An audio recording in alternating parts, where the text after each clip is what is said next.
místo, které nás taky bude reprezentovat na Mezinárodním fóru.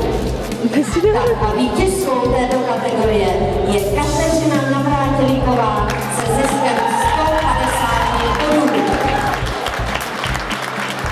Navíc, přestože jde o první věkovou kategorii 9 až 13 let, tak si představte, že Kateřina získala absolutně nejvyšší počet bodů, to je 150. Přesoutěžila i tu starší kategorii a v březnu letošního roku držte palečky, tiskněte pěstí, protože Kateřina nás bude reprezentovat na výstavě Craft v Anglii.